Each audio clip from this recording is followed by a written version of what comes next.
حضرت عمر بن عبدالعزیز رحمۃ اللہ علیہ کے والد مصر میں ہوتے تھے، اور جناب عمر بن عبدالعزیز حضرت صالح بن کسان رحمۃ اللہ علیہ کے محدث تھے، ان کے پاس مدینہ طیبہ میں تعلیم حاصل کرتے تھے۔ تو آپ نے اپنے استاد صاحب کے پیچھے عصر کی نماز پڑھی، تو ایک رکعت آپ کی لیٹ تھی، اٹھ کے آپ نے نماز پوری کی۔ تو حضرت صالح بن کسان محدث تھے، عالم تھے، حدیث پاک کو جاننے والے، وہ حضرت عمر بن عبدالعزیز سے کہہ رہے ہیں بچپن ہے اور والد مصر میں۔ انہوں نے پوچھا بیٹا کہاں تھے نماز میں؟ ایک رکعت میں نے دیکھا کہ آپ نے دیر سے نماز پڑھی ہے۔ تو عرض کرنے لگے میں حضور کنگھی کر رہا تھا۔ بعض بچے آئینے کے سامنے کھڑے رہتے ہیں، پھر بڑی بڑی دیر ہی کھڑے رہتے ہیں۔ کنگھی کر رہا تھا تو ذرا دیر ہو گئی۔ حضرت صالح بن کسان رحمۃ اللہ علیہ نے ان کے والد کو مصر میں خط لکھا، فرمانے لگے جوانی بھی ہے، موقع بھی ہے، فرصت بھی ہے، اور ابھی بھی آپ کا بیٹا جماعت سے نماز نہیں پڑھتا۔ مصر میں خط گیا۔ آج جب میں نے پوچھا ہے تو اس نے کہا میں کنگھی کر رہا تھا۔ اتنے معمولی سے کام کے لیے اس نے تکبیر اولیٰ چھوڑ دی۔ اب وہاں مصر میں بیٹھے والد نے یہ نہیں کہا کہ مولوی صاحب آہستہ آہستہ ٹھیک ہو جائے گا، آپ کو کیا ہو گیا ہے، کوئی بات ہے کرنے والی؟ انہوں نے وہاں سے گھوڑے پہ بندہ دوڑایا، بندہ مدینہ طیبہ آیا۔ اس نے کہا جاتے ہی عمر بن عبدالعزیز کو لے جانا حجام کے پاس اور اس کے سارے بال اتروا دینا، اور اسے کہنا پتر جن بالوں کی وجہ سے نماز رہ جائے ان بالوں کو سر پہ نہیں رہنا چاہیے۔ تیری جماعت کی رکعت رہ گئی پتر، اتنا بڑا کام، اللہ کے حضور حاضری کا موقع تھا۔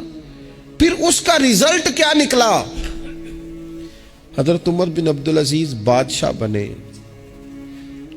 39 سال عمر میں انہوں نے پوری امت کو خیر سے بھر دیا۔ حشام بن عبد الملک کے بھی 11 بیٹے تھے، جناب عمر بن عبدالعزیز کے بھی 11 بیٹے تھے۔ حشام جب دنیا سے گیا تو ہر بیٹے کو 10 لاکھ دینار آئے، اور جناب عمر بن عبدالعزیز جب دنیا سے گئے تو 11 بیٹے تھے اور 6 دینار تھے۔ اور جاتی دفعہ کہنے لگے پتر اپنے باپ پہ شکوہ نہ کرنا، تمہارا باپ بزدل تھا، 2 رستے تھے، یا تو میں اپنے لیے جہنم کٹھی کرتا اور تمہارے لیے جائیداد بناتا، لیکن میں بزدل تھا، دوزخ سے ڈر گیا، میں جائیداد نہیں بنا سکا، اپنے باپ کو معاف کر دینا۔ تو بچے کہنے لگے ابا جی ہم جس گلی سے گزرتے ہیں لوگ اٹھ کے کھڑے ہو جاتے ہیں کہ نیک باپ کی اولاد جا رہی ہے، اچھے باپ کے بچے جا رہے ہیں، ہمیں کوئی ضرورت نہیں جائیدادوں کی۔